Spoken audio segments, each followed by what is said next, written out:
Welcome to Geo Capitalist, where we decode global wealth, one power shift at a time. Grab your coffee, because what we're about to unpack isn't theory. It's not speculation. It's the quiet infrastructure of global surveillance, running silently through a country most people consider neutral, quiet, even harmless. But while the world looks to Silicon Valley, Beijing, or Langley, something else has been happening in Scandinavia. A network built on trust, powered by telecom, hidden in plain sight, and at the center of it all? Sweden. More specifically, its telecom giant Ericsson, and an agency you've probably never heard of, the FRA. You've likely heard of the NSA, the CIA, or Mossad, but Försvarets radioanstalt, Sweden's Signals Intelligence Authority, rarely makes headlines. That's by design, because their strength isn't in visibility, it's in access. And thanks to decades of quiet cooperation, legal loopholes, and infrastructure dominance, Sweden has positioned itself as one of the most critical and overlooked partners in the global surveillance ecosystem. This isn't a Cold War spy story.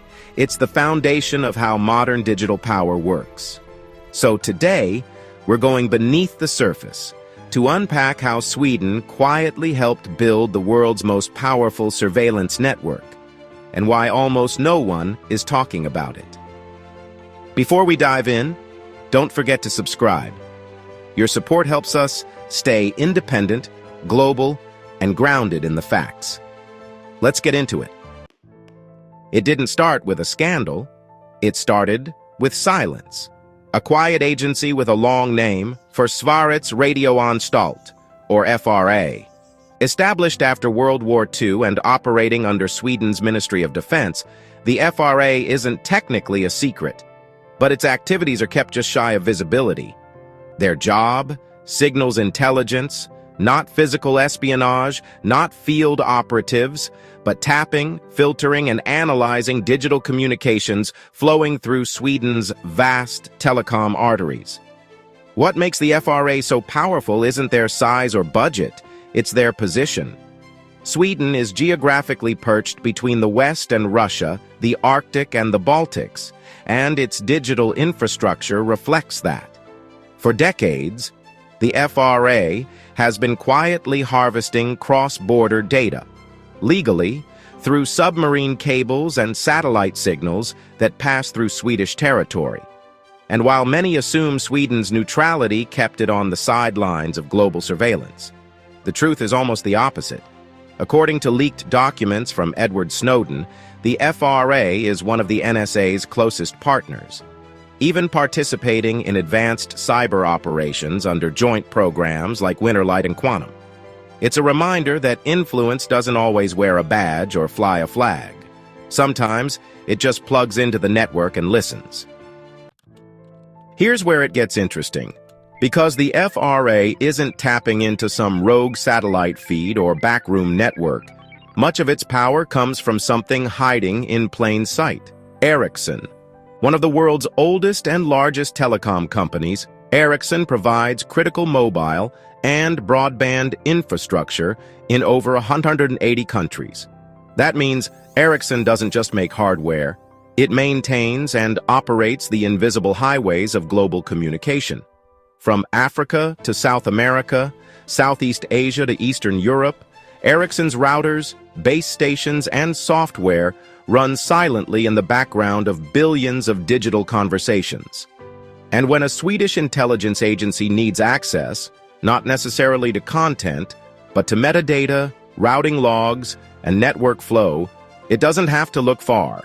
There's no suggestion here that Ericsson is breaking the law. But in a country where national security and corporate infrastructure are tightly integrated, the lines get blurry. Ericsson's role isn't just commercial, it's strategic. Its infrastructure becomes a natural extension of national influence, giving Sweden a unique foothold in the global digital landscape. And when that infrastructure overlaps with intelligence priorities, it creates a model that's hard to replicate, and even harder to detect. This isn't surveillance by force, it's surveillance by design. Let's turn our attention to the NSA's discrete partner in the Nordics. In the global intelligence landscape, not all allies are created equal. Some, like the UK's GCHQ, operate loudly and visibly. Others, like Sweden's FRA, offer something more valuable: discretion. Declassified NSA documents confirm that Sweden is not just a minor partner. It's one of the United States' most trusted sources of regional signals intelligence. In 2013, internal files revealed that the FRA had access to X-Key Score, one of the NSA's most powerful metadata analysis tools. This isn't a passive database. It's a real-time query engine capable of filtering millions of communications per second. And with Sweden's legal framework allowing surveillance of non-citizens outside its borders, the FRA became a legal workaround, collecting data the U.S. couldn't gather domestically without a warrant. This relationship was formalized through third-party agreements, in which Sweden shared access to Baltic and Russian network flows in exchange for American cyber capabilities. The press barely covered it. But inside the intelligence community, Sweden had leveled up. It wasn't just listening anymore. It was integrating. And that integration blurred the lines between national sovereignty and digital alliances. The result? A Nordic country with no nuclear weapons, no superpower status, but access to the world's most advanced surveillance grid. Let's delve into the Crypto AG affair and its long shadow over cybersecurity. What secrets does this scandal expose about the covert history of backdoors in global communications? To understand how Sweden's surveillance capacity became so quietly effective, you have to go back. Not just to the Snowden leaks, but further, to the days of Cold War encryption.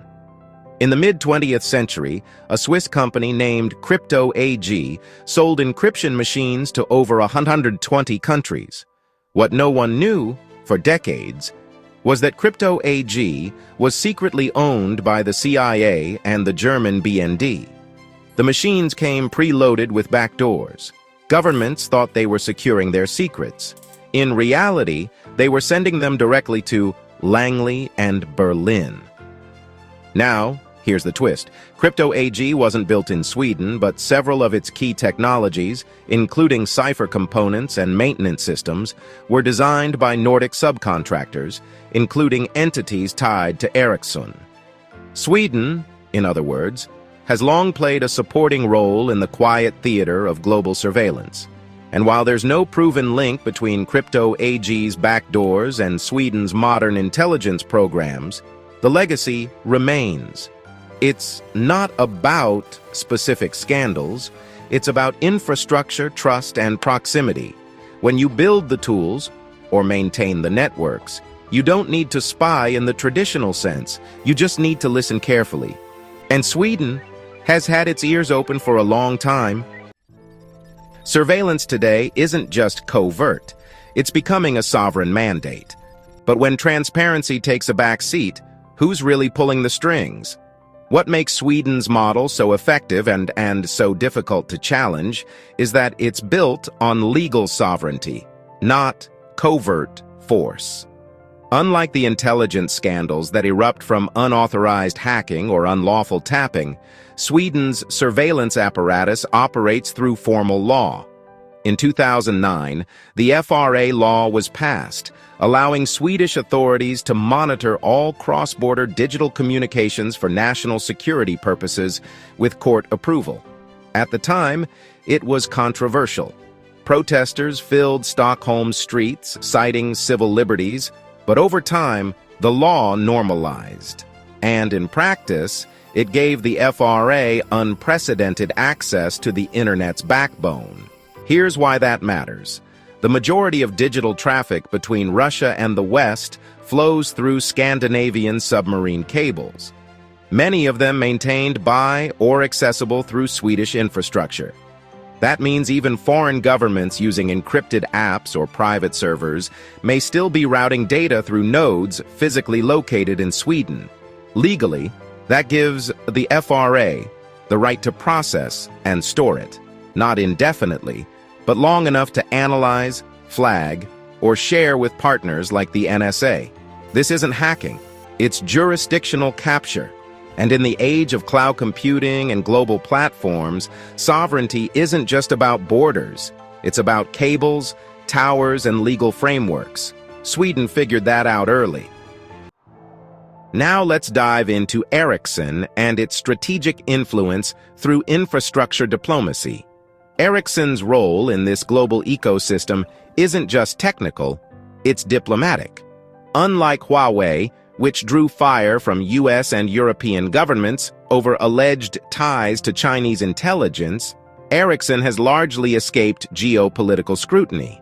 That's not because it's invisible, it's because Sweden's diplomatic neutrality shields it from direct suspicion. Ericsson positions itself as a global infrastructure partner, offering 5G rollout, telecom consulting, and core network architecture to governments on every continent. But the real value of Ericsson's presence isn't in towers or code, it's in access. When a country signs a long-term deal with Ericsson, it's not just buying equipment, it's committing to a back-end ecosystem controlled, monitored, and updated from Sweden. And while there's no evidence of illegal surveillance, the potential for passive data flow is baked into the model. Governments may assume they control their national networks, but the firmware updates, diagnostic tools, and service portals often route back through central nodes in Northern Europe. This isn't espionage, it's architecture. And when intelligence agencies like the FRA operate in a country where corporate data infrastructure is already integrated with global systems, the line between private service and national security becomes difficult to define. Ericsson isn't a spy tool, but it's a powerful conduit. The question now is this: how does Sweden's deliberate silence influence the architecture of global surveillance? One of the most fascinating aspects of Sweden's role in global surveillance is its silence. While countries like the US, China, and Russia battle over cyber doctrines and digital sovereignty, Sweden rarely enters the public conversation. There are no loud declarations of cyber readiness, no flashy leaks, just carefully worded statements and an ongoing commitment to security collaboration. This silence isn't accidental. It's strategic. By avoiding overt alignment with Western surveillance rhetoric, Sweden maintains access to markets and partners that might otherwise hesitate. Ericsson can operate in countries where US firms face regulatory hurdles. The FRA can share intelligence with the NSA while still presenting Sweden as a neutral observer on the global stage.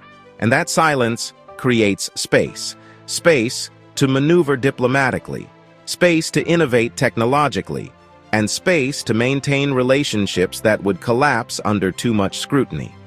In some ways, this makes Sweden more effective than traditional powers. It doesn't have to enforce global rules. It simply builds the systems other countries rely on. That's a different kind of power, a quieter one. But in the age of information, silence is often louder than noise, and Sweden has mastered the art of saying nothing while seeing everything. Now, let's explore the network behind the power. Sweden never set out to dominate global surveillance.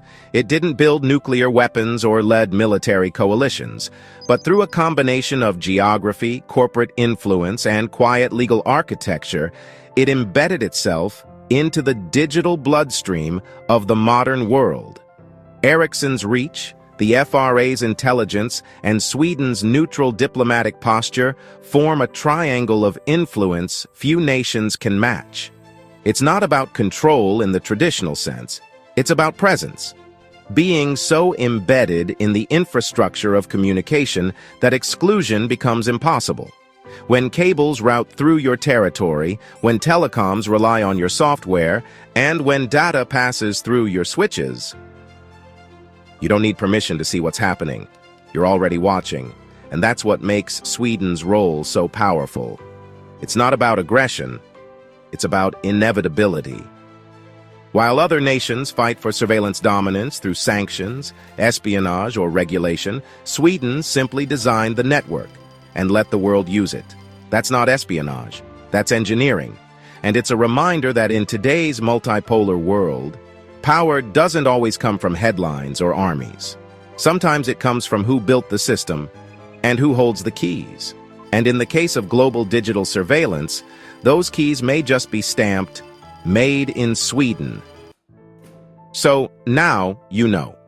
While the world debates Huawei, the NSA, or Silicon Valley's role in surveillance, Sweden has quietly built something far more subtle and possibly far more effective.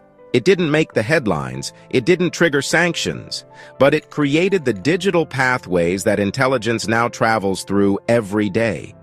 This wasn't about aggression or manipulation, it was about architecture, legal, technical, and diplomatic. Ericsson built the systems, FRA read the signals, and Sweden stayed silent long enough for the network to become indispensable. That's not conspiracy, that's strategy. And in an age where data is the new oil, Sweden may just be sitting on one of the world's most valuable wells, without ever firing a shot. Let us know in the comments. Is this a smart use of digital sovereignty, or a quiet overreach that deserves more scrutiny? Should Sweden be celebrated for protecting its interests, or questioned for its silent partnerships? If this episode opened your eyes, check out our next video. It ties directly into this story. And if you haven't already, make sure to subscribe. Your support helps us stay ad-free, data-driven, and focused on the geopolitics that actually shape power. This was how Sweden quietly helped build the world's most powerful surveillance network. And we'll see you in the next one.